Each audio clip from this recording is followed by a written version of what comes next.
Right now, somewhere in your city, a person is sitting in a room full of people and feeling completely alone. They're not depressed. They're not mentally ill. They're just lonely. And that loneliness is going to kill them just as surely as smoking 15 cigarettes a day. We are living through the most severe loneliness epidemic in recorded human history, and we're doing it at the exact moment we've become more connected to each other than at any other point in human existence.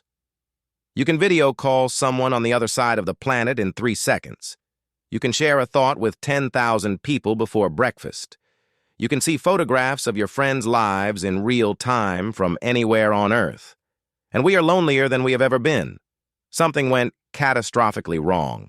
And once you understand what it is, you can't unsee it. Let's start with what loneliness actually is. Because most people think of it as an emotion, a feeling you get when you're alone. But that's not what it is. Loneliness is a biological signal. It's a survival alarm built into your nervous system over millions of years of evolution. Think about what it meant to be alone for most of human history. For 99% of our existence, separation from your group didn't mean a quiet evening at home. It meant death. Alone, you couldn't hunt large prey. You couldn't defend against predators. You couldn't survive winter. You couldn't raise children. Isolation was a death sentence, plain and simple. So your brain developed a system. When you're disconnected from other humans, it sounds an alarm. It makes you feel pain, not metaphorical pain. Actual, physical pain, processed in the same brain regions that register a broken bone. Social rejection and physical injury are, to your nervous system, the exact same category of threat. This is why being left out of a group literally hurts. This is why a breakup can feel like something tearing inside your chest. Your brain isn't being dramatic. It is genuinely sounding the alarm that you are in danger. For most of history, that alarm worked perfectly. You felt isolated. The pain became unbearable. You found your way back to your community. The alarm turned off. Connection was the cure, and connection was always nearby. Then we built the modern world, and we changed the conditions without changing the biology. In 1984, the average American had 3 close friends they could discuss important matters with. By 2004, that number had dropped to 2. By 2021, it had dropped to 1. The number of Americans reporting 0 close friends had risen from 3% to 12% in less than 4 decades. But here's the part that breaks the whole story open. Those same decades are the exact decades during which we built the most sophisticated social connection technology in human history. The internet arrived, mobile phones arrived, social media arrived, and instead of curing loneliness, we made it catastrophically worse. In 2015, a team of researchers at Brigham Young University, led by Julianne Holt-Lundstad, published a meta-analysis of 148 studies covering more than 300,000 people. Their finding was simple and devastating. Loneliness increases your risk of dying by 26%. Social isolation increases it by 29%. Living alone by 32%. These numbers put loneliness in the same category as obesity and heavy alcohol use, well ahead of physical inactivity. The researchers concluded that loneliness is a greater public health risk than smoking 15 cigarettes a day. That sentence needs to sit with you. Your government warns you about cigarettes. Your doctor lectures you about diet and exercise.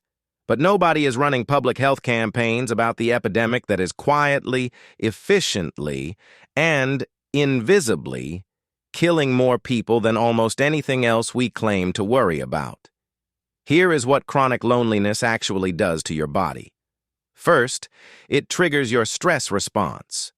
When your brain reads social isolation as danger, it floods your system with cortisol and activates fight or flight. In short bursts, this is life-saving. Chronically, it is lethal. Cortisol suppresses your immune system, inflames your cardiovascular system, and interferes with sleep, which makes the stress response worse, which makes sleep worse, in a spiral with no natural exit.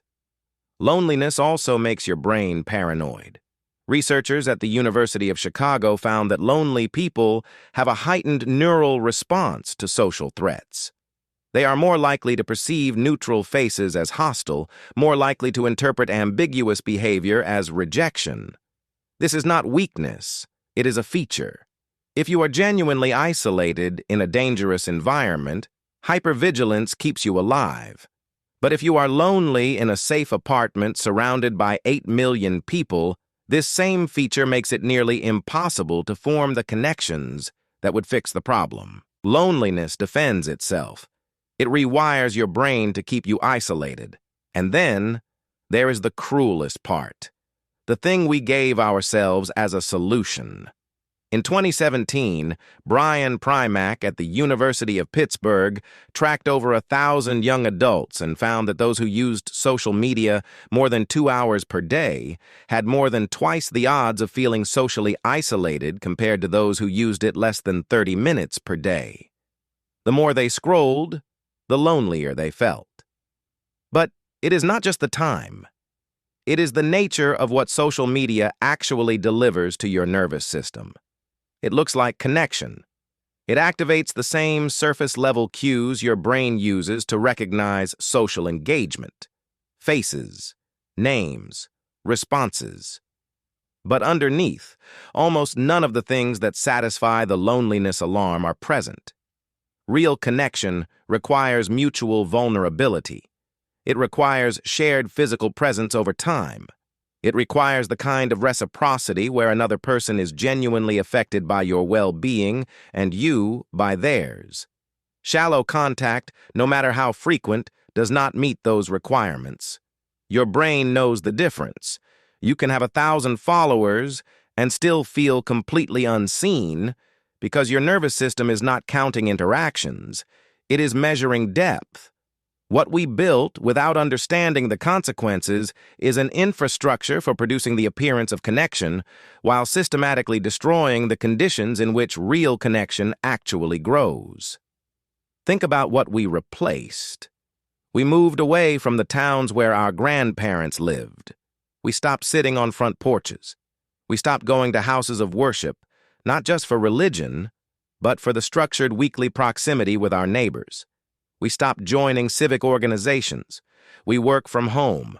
We order food instead of sitting in restaurants.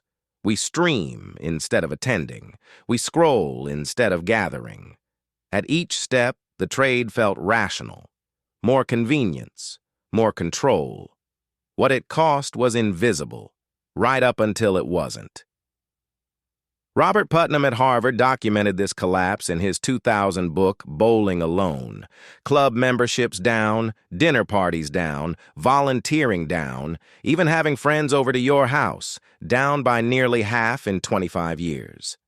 The invisible infrastructure of community built up over generations was being dismantled faster than anyone noticed. And Putnam published that book before social media existed. The cure for loneliness has never changed. It is consistent, unhurried time in the physical presence of people who know you. It is the kind of contact that has no deliverable, no agenda, no optimization.